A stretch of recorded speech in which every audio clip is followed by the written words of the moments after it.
Hello and welcome to the Airline Weekly Lounge. I'm your host Gordon Smith and I'm joined as usual by co-host Jay Shabbat. In this week's show we're discussing the latest developments at the One World Alliance.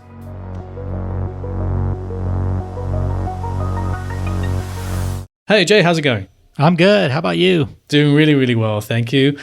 Things hotting up on your side, finally. I know we were speaking last week and I was melting in Portugal and you sort of, I think you had the proverbial hot soup out. Yeah, summer's in full swing here in the Philadelphia area. We are not too super hot, but just enough to enjoy swimming outdoors, and I'm loving it. Summer is my favorite time of the year.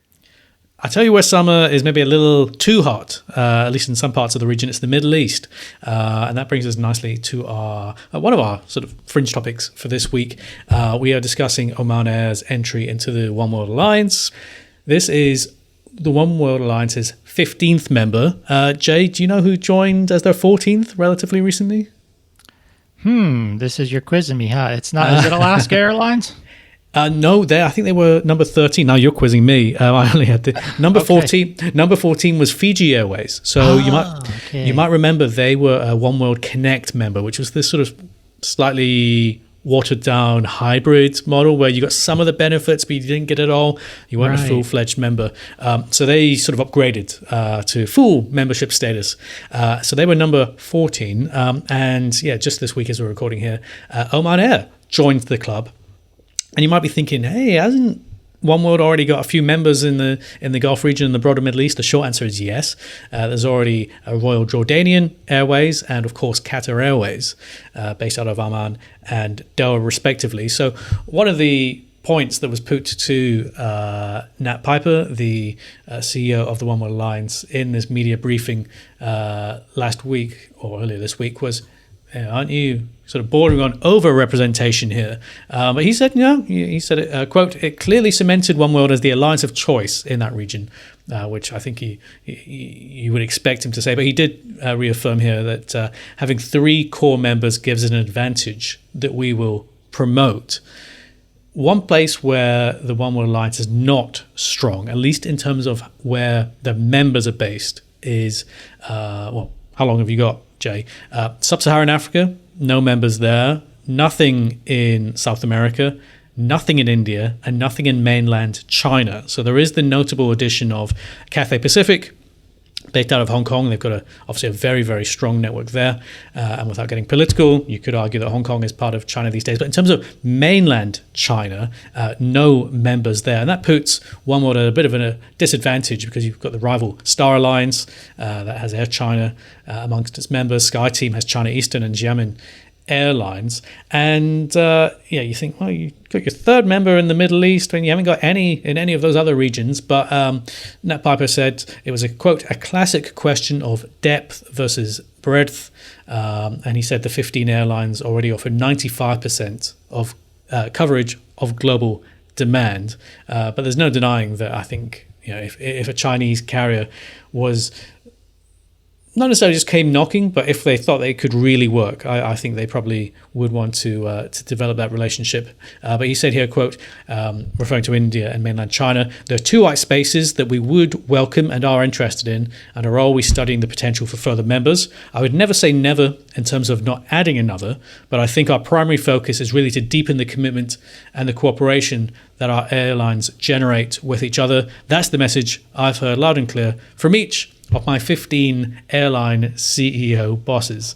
And when I spoke to Nat last year at the IATA AGM, he was relatively new in the role. He just joined from Alaska, I think in May 2024. He only had 13 airline CEO bosses then. He's now got 15, of course, with the additions of Oman Air and Fiji Airways, Jay. But what do you reckon? Do you buy the comment that it's depth versus breadth, and actually an alliance can serve a lot of the world, especially the trunk routes, and get most people to where they want to go without having to have a member based inside every large country? Yeah, I mean, it's probably both. I think the coverage of some of these, even off the beaten path markets, whether it be some, low aviation penetrated markets in Africa, Sub-Saharan Africa, You mentioned South America as well, right? Because LATAM used to be in One World, but they aren't anymore. I remember that? Did you say South America was one where their One World is missing coverage? Nothing at all. But as we've discussed a lot of times on the podcast and in the newsletter, Jay, South America is, it doesn't have a huge number of large legacy type carriers to choose from in the first place. You've got the enormous LATAM group, and then you've got Azul, Avianca, a handful of others. But it's not like they're spoiled for choice. Yeah, and Azul and Avianca and Gol may all kind of be clustered into one before long. So it's that is a challenge for an alliance like One World to have representation. But no, I do think it matters. I mean, if you're a One World, British Airways frequent flyer, or American or Cathay Pacific, I mean, you're flying around the world for business. You want to know that when you're in Africa or South America or wherever on the planet, that you can enjoy the benefits of that membership, and the absence of airlines, of members in those regions, you would think certainly is something that they'd want to address over time. But as you mentioned, it's who the candidates, they are who they are, and there's just there may not be that many. I mean, even if you look at some of the newest members, you mentioned Fiji Airways and Oman Air. These are small airlines with small networks.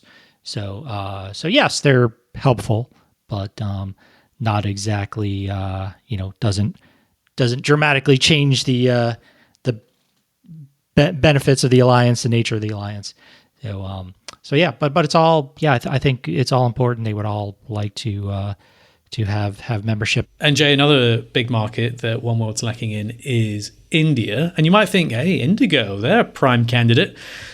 By most metrics, India's largest carrier now. They just launched long-haul services to Europe. They're going to Manchester and Amsterdam, albeit with wet-leased Norse Atlantic 787s. The eventual goal is to get those A350s running back and forth from those big Indian cities to Europe. But for the meantime, just the 787s. But I was speaking on stage to Peter Elbers, the CEO of Indigo, back in March at the Skift India Forum in Delhi, and he ruled out Alliance membership in the short term. He said it wasn't a priority. He said he was working closely on partnerships and on various collaborative efforts with a selection of airlines, but he stopped short of saying that an alliance was on the cards. And on paper, at least, if you look at the airlines that Indigo aligns with in terms of codeshare connectivity and elsewhere, it is the SkyTeam airlines that are particularly close to them, the Air France KLMs and the Virgin Atlantics and so on.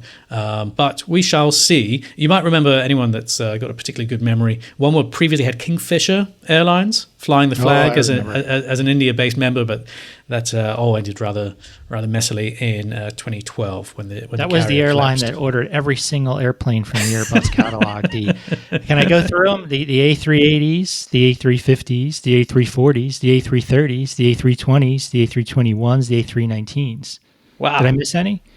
No, but I do think they also had some ATRs for a while as well. And some ATRs, yep, which I guess is technically part of Airbus, right? Loosely affiliated.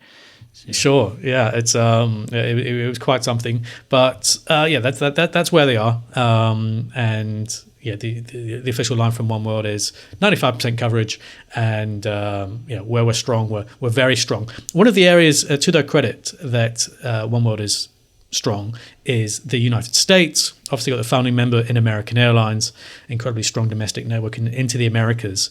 So maybe taking some of the heat off the fact that they haven't got a member based in Latin America between Iberia and American Airlines. They can get you a lot of places.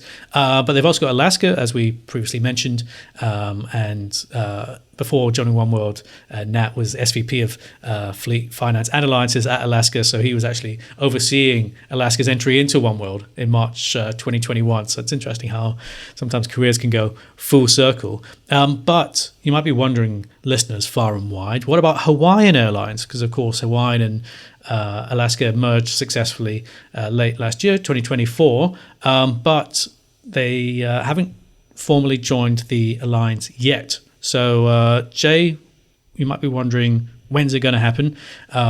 the answer, slightly politician's answer from Nat here was, quote, "It's really in the hands of our Alaska colleagues." And he did flesh out in a bit more detail what that meant. He said, quote, "From our perspective, anytime a new airline joins the alliance, the tasks are in the thousands. The Microsoft project list is beyond comprehension," which I thought was quite funny.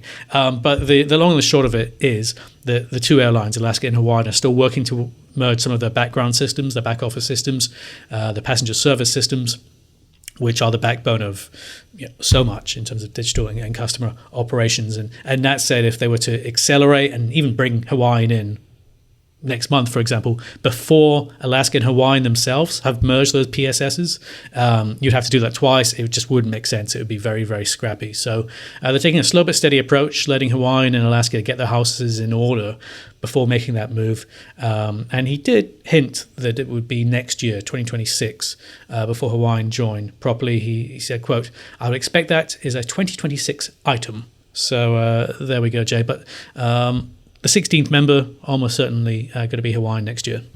Okay, yeah. And just so everybody's aware, the main purpose of these alliances, and they're mostly, let's call them loose affiliations of airlines. I mean, we're not talking about any cost sharing or revenue sharing or ownership stakes. And I mean, it's mostly about just allowing very loyal customers of one airline to be able to travel parts of the world where that airline doesn't fly and still receive their elite benefits, whatever their lounge access, their upgrades, their their miles, whatever perks. So that's kind of the main purpose.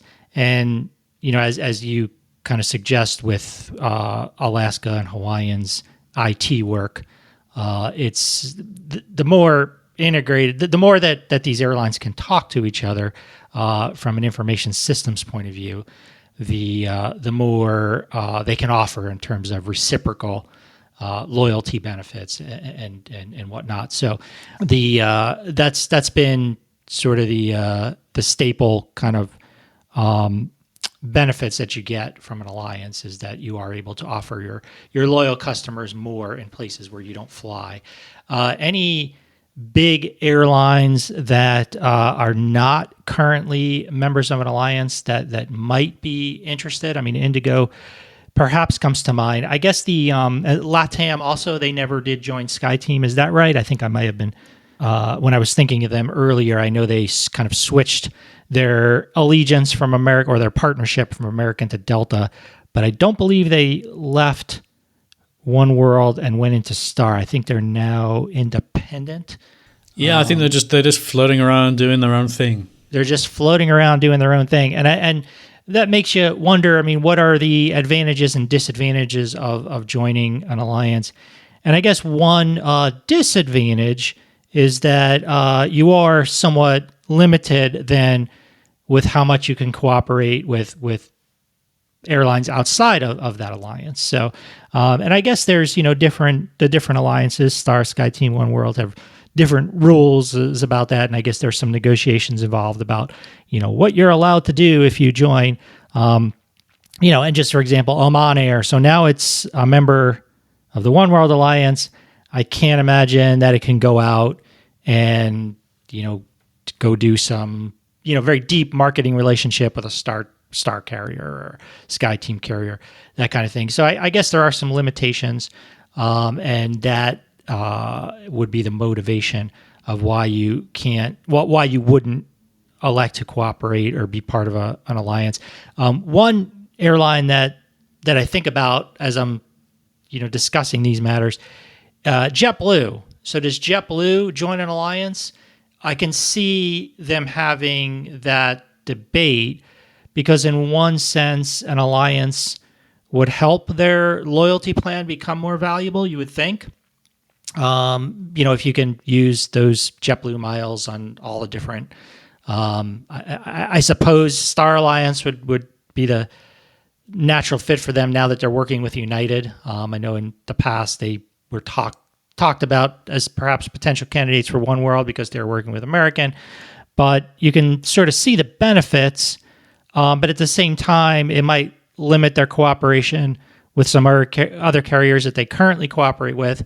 I know they have a lot of relationships with, whether it be Emirates or Turkish Airlines, airlines that fly to JFK and Boston where they can negotiate joint fare products, someone going from Dubai to Florida through JFK and flying JetBlue on that second leg. They can come up with a joint fare with joint negotiated fare with Emirates, things like that.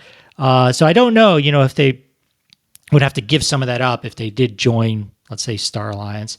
But those are the kind of things that some airlines think about, and particularly some of these low-cost carriers that maybe don't want to get involved with the complexity on the IT side or whatever. But that's one to watch, JetBlue. Any others that come to mind, Gordon? I don't know if you have any on top of your head, not to put you on the spot, but I'm just, I'm wondering if there's any other kind of big fish out there that make you wonder, should this independent airline join an alliance? It's a great question, Jay. Just sticking to JetBlue, whilst you were speaking, I was taking a look at the code line and interline partners, and it's a real mixed bag. You've got everything from Aer Lingus, British Airways, El Al, Porter, Turkish Airlines. So really, really quite a mixed selection there. In terms of other big carriers, Etihad. That's an airline that it's obviously had its fair share of financial ups and downs over the past few years, and through thick times and thin, there's been a lot of speculation. Hey, you're going to join X or Y? Obviously, Qatar Airways already lined up with Oneworld, Emirates just down the road in Dubai, shamelessly independent and really leveraging all of those code share and interline relationships. But you could argue that actually they don't need a huge amount of feeder because they've already got an enormous network. But yeah, Etihad, just being that slightly smaller carrier, albeit with some meaty growth ambitions, could be one to watch. I know there was previous speculation that they might be looking at something in the SkyTeam folio, but anyone's guess.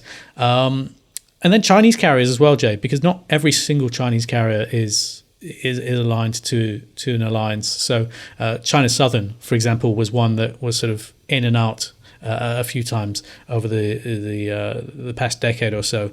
And I think, correct me if I'm wrong, they still adopt a sort of hybrid model, sort of having the fingers in various pies.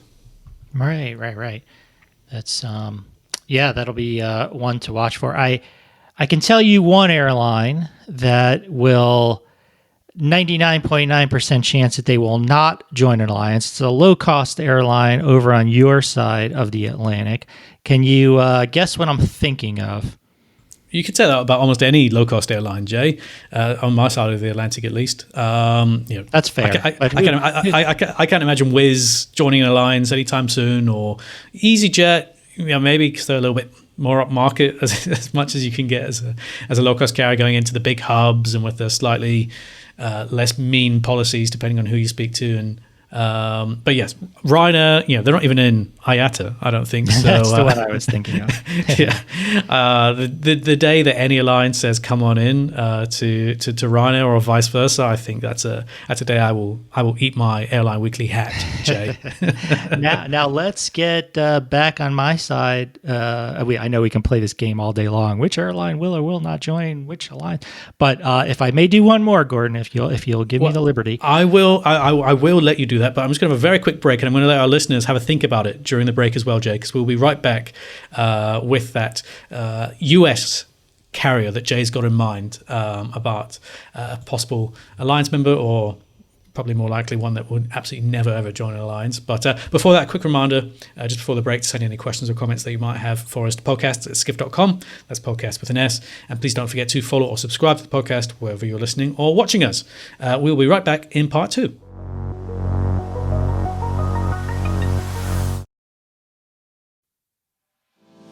Hey everybody, I'm Sarah Kopit, Editor-in-Chief at Skift, and I've got to be honest with you, I am just blown away by how fast our industry is changing. AI is transforming how people book, platforms are flipping business models and consumer behavior. It is more unpredictable than ever. And that's why I am so excited for this year's Skift Global Forum happening September 16th through 18th in New York City. This year's theme jumps into the future, Travel 2030, people, platforms, and new paths forward. You'll hear from leaders at Booking Holdings, IHG, AirAsia, plus dozens more shaping the future of travel. And this year, we've got more than just stage talks. We've got expert-guided roundtables and new networking formats designed to spark real conversation so you can do real business. Expect it to be more interactive, more personal, and more valuable than ever. Join me and the rest of the industry at Skift Global Forum. Use the code PODCASTS for $800 off the full price at live.skift.com. Hope to see you there.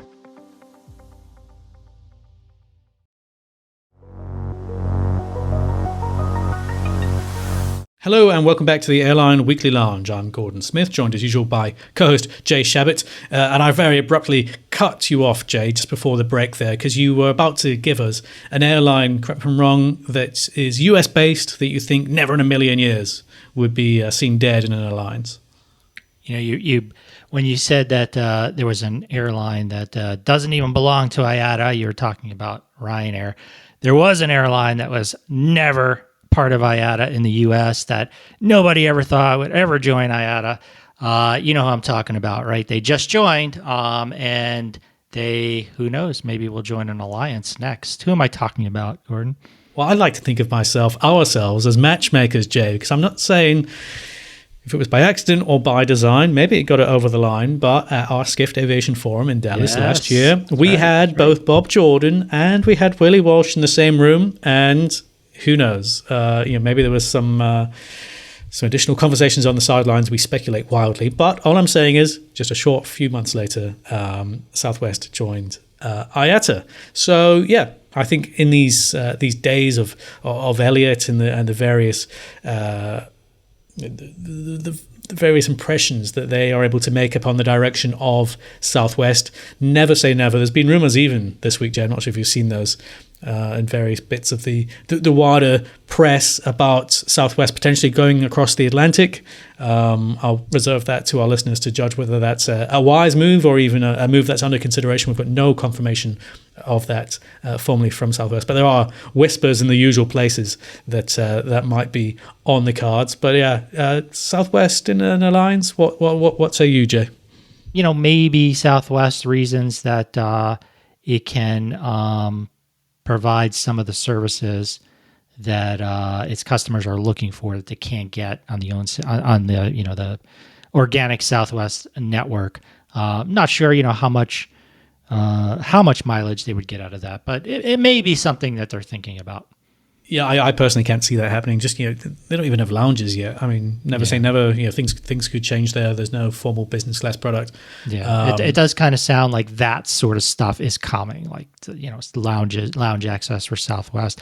They talk about it. I don't think it's necessarily an easy thing to do. I mean, it takes a lot of time to build those things, and I don't think money would necessarily be an issue, but think about some of the more congested airports that they fly from. It's not exactly easy to acquire real estate inside Los Angeles airport or whatever. So there are challenges there, but yeah, I think over time they definitely will provide more of these services that they currently lack. I agree, Jay, for sure. And we should say as well that Southwest is partnering or is planning to launch its first Trans-Pacific airline partnership. So last month, it was announced that it was in advanced conversations with Taiwan's China Airlines. So despite the name, they're not a mainland Chinese carrier. They're based in just out of Taipei. And under the agreement, travelers will be able to book a single ticket itineraries, not easy to say, combining China Airlines' Trans-Pacific services with Southwest's US network, connecting via Los Angeles, San Francisco, Ontario, that's in California, not in Canada, and Seattle. And more than 30 cities across the United States are due to be included in that arrangement. Southwest says published connections should go on sale later in 2025, with service scheduled to begin in early 2026. So final discussions are still continuing to fine-tune the details, rather. But I do think, Jay, we could see more of those slightly less seismic agreements coming through at Southwest. You mentioned the Iceland Air relationship as well. I think we can expect to see more of those in the coming weeks and months. Jay, just before we wrap up, you got some numbers on IATA's latest data sets for us? Sure. We'll close out by giving you a couple of highlights from IATA's latest monthly traffic updates. So they put that out every month, and this is for May, so they're a little bit in arrears there. But and by the way, we're talking on Thursday, July 3rd, a little bit earlier than usual because of holiday schedule here with Independence Day and whatnot. But we here we are on July 3rd. On June 30th, IATA gave their May numbers, and the big takeaway is that globally, air traffic demand is still growing at a really robust pace. I mean, it really is a growth industry.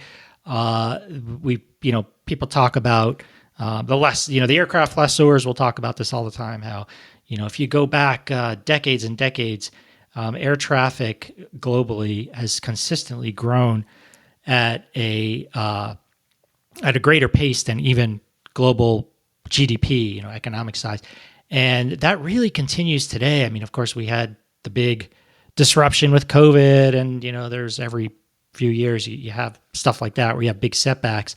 But the airline industry today is bigger than it ever was, even before pre-COVID, and it continues to grow at a big pace. They break it down, and I would encourage everybody to both take a look at the IATA report. They also have a separate 6-month report that makes for great reading. Also check out Airline Weekly because we discuss it as well. But they do break it down by region, and I'll just mention 2 regions in particular that they're kind of interesting. So the Asia Pacific, 9% growth. So they're really back to their old galloping ways. Some of that is still catch up from pre-COVID. There have been a few big Asian airlines that are fell way behind. It took them a very long time to recover from COVID. AirAsia is a good example where they're still trying to get their fleet back in the air from where it used to be. Cathay Pacific is one. They just caught up. So some of that is catch up, but I think there's legitimately a lot of growth in Asia. I mean, the Chinese domestic market is growing very fast. On the opposite end of the scale, however, as IATA points out, the domestic U.S. market was actually, and this is measured by RPKs, which is just the number of passengers times the distance that they're flying. And that market, domestic U.S., was down about 2% year over year in May. So you have a shrinking market there. Some of that is the tariff impact. We know that government travel has plunged. We know that there have been airlines like Spirit that have just slashed their capacity by a significant amount.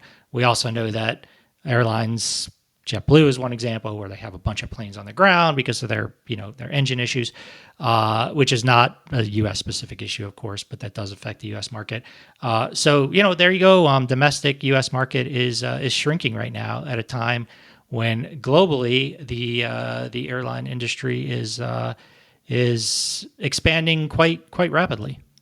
And just before we go, a quick reminder that the Skift Aviation Forum is back for 2025. Go to live.skift.com for all the details. We will be in Fort Worth, Texas on December 3rd. And super early bird tickets are currently available, live.skift.com. And if you are a fully fledged Airline Weekly subscriber, we salute you. And we also give you the fabulous benefit of having a free in-person ticket to the Skift Aviation Forum. So go check out the details there. You have your cowboy hat? I didn't. I was in Dallas last year, and there were some magnificent cowboy hats, but I couldn't pass them off. Gordon, I am going to buy you a cowboy hat this year. That's my promise to you. Well, you heard it here first. Let's see.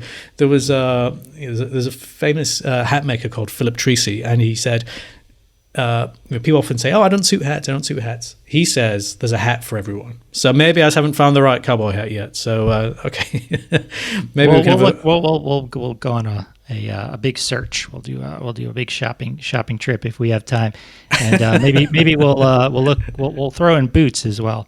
Wow. Well, maybe every year at the Aviation Forum I can get a new sort of accessory. So by if I'm still here in a decade, I'll be there fully fledged. I'll have my boots, I'll have my lasso, and any other stereotypical requirements. But yeah, yeehaw to that. You can come across to Scotland when we inevitably do the Skift Scotland forum, and I will deck you out in a kilt and all the other various accoutrements. It's a deal. That's a deal. A cultural exchange. How about that? On that note, thanks to Jay for joining me this week. Thanks also to our producers, Monica, Doug, and Cole. And thanks to you, wherever you are in the world. Thanks for listening, and we'll catch you next time. Bye for now.